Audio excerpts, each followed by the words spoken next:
Hello, Sagittarius, Sun, Moon, Rising, and Venus Signs. Kamusta kayo? Sana po'y nasa mabuti kayong kalagayan.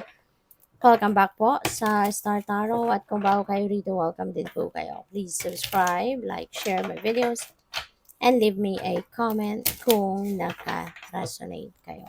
Thank you. So, first card ni Sagittarius, we have the Six of Cups. Ayan. So, si Six of Cups, parang ano to, no? Parang merong homecoming. Ayan, maaring nasa malayong lugar kayo, no? And siguro naiwan kung saan pwedeng nasa abroad kayo, nasa Pilipinas yung mga mahal mo sa buhay. Nasa Pilipinas mga anak mo, magulang mo, ganyan. Person mo, asawa mo, partner, ganyan. So, maaring may uuwi sa inyo. You know, maaring kayo uuwi to visit your loved ones, to visit your family. Pwedeng uwi kayo kasi miss na miss mo na yung mga pamilya mo, maaaring matagal ng panahon na hindi ka nakakauwi, something like that.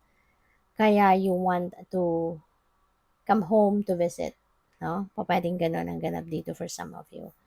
So, merong magbabalik, merong uuwi. So, definitely meron travel, di ba? So, we have the Two of Wands. Ayan. So, si Two of Wands, this is travel.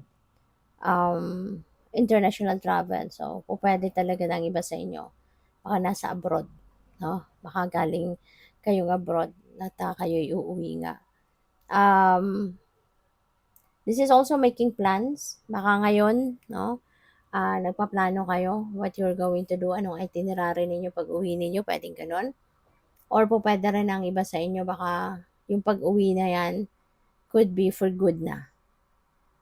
You know, maaaring nagpaplano na kayo ano nang gagawin ninyo when you come home. Kasi baka nga, baka nakapag-ipon ka na din sa abroad, nakapag-ipon ka na, you have that enough money for you to put up a business, na ba? Baka ganun ang ganap. Kaya siguro, you are making plans, diba? You're making decisions, important decisions, kasama dyan, no, sa pag-uwi ninyo. So, what else? We have the Three of Wands. Ayan. So, maaaring, nag-aantay na kayo ng, perfect timing for you to implement, na ba, your plan. So, siguro, within the next few days na ang travel ng iba sa inyo. You know, kung may ganong sitwasyon kayo na uwi kayo, maaring the next few days, in a week or so, siguro, uwi na nga kayo. No?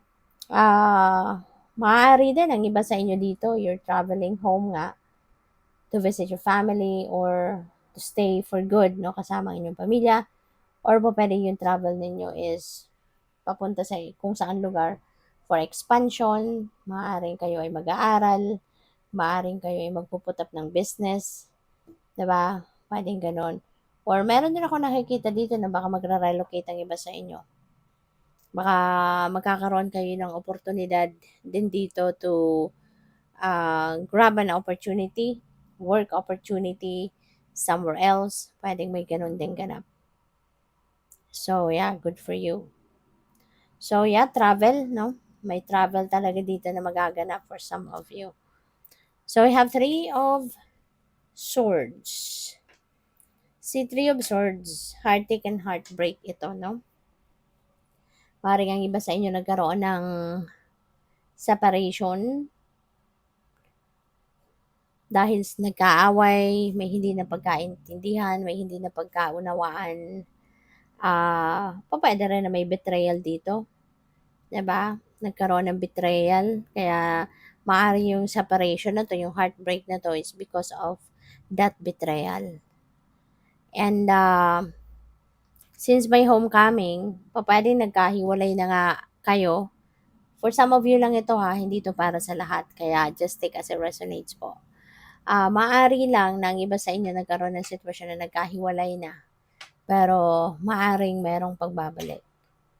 Maaring yung taong pinaalis mo, yung person mo, maaring makikipagbalikan siya sa'yo. Maaring makikipag-reconcile makikipag-usap, no, na patawarin na siya at pabalikin mo na siya sa buhay mo. So, pupuwedeng may gano'ng ganap, 'no, ang iba sa inyo. Kaya good luck sa'yo diyan. We have the Empress. This is beautiful pagdating lalong-lalo na sa kaperahan, pagdating din sa pagpapamilya. Si Empress is a prosperous and abundant energy. Kaya po pwede na magkakaroon kayo rito ng mga oportunidad para mas magkapera lalo, madagdagan lalo ang savings, madagdagan lalo yung pera ninyo, magiging abundant and prosperous kayo, magiging sagana, no, sa kaperahang aspeto. This is also very beautiful. This is nice pagdating sa pagpapamilya kasi mother archetype si Empress.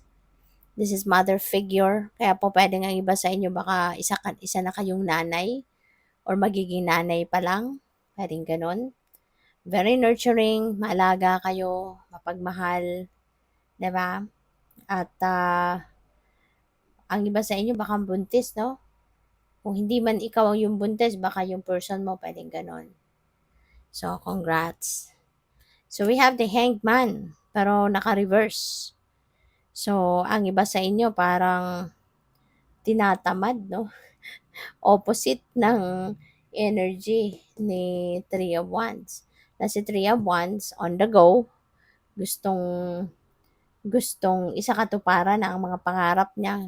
Gustong isakatuparan yung mga plano niya. Si Hanged Man, iba naman, natatamad. You know, so this could be the other group of Sagittarius. Baka ganito yung nararamdaman din ng iba sa inyo. Kasi maaaring you are undergoing some kind of stagnant energy. Kaya baka nagkakaroon ng mga delays ang iba. May mga ginagawa kayo, tinatrabaho kayo na hindi ninyo may pagpatuloy because baka may kulang. Hindi pa dumadating. Diba? Yung inaantay ninyo na kung ano mang kailangan para tuluyan tumakbo kung ano man yung mga ginagawa ninyo. Di ba? Kaya yun, tuloy. Parang tinatamad kayo. Parang wala, gusto lang ninyo mag-chill na lang muna. So, pwedeng ganun ang ganap. Walang movement, no? For some of you. So, what else? We have Page of Cups. Ayan. So, siguro habang nag-aantay kayo, mas maganda para hindi kayo maburyo, hindi kayo mainis, 'di ba? So, ito may exciting na event na pwedeng maiimbitahan kayo. Baka mayroong party-party kung sino man diyan, kaibigan ninyo, kamag-anak. So, pwedeng maimbitahan ka dito. So, go for it. 'Di ba? Deserve mo din naman 'yon, no, na makapagpahinga din, unwind, makapag um, makapag-enjoy din muna kahit saglit lang. So, go for it. So, good luck sa'yo. Thank you for watching Love and Light. Namaste.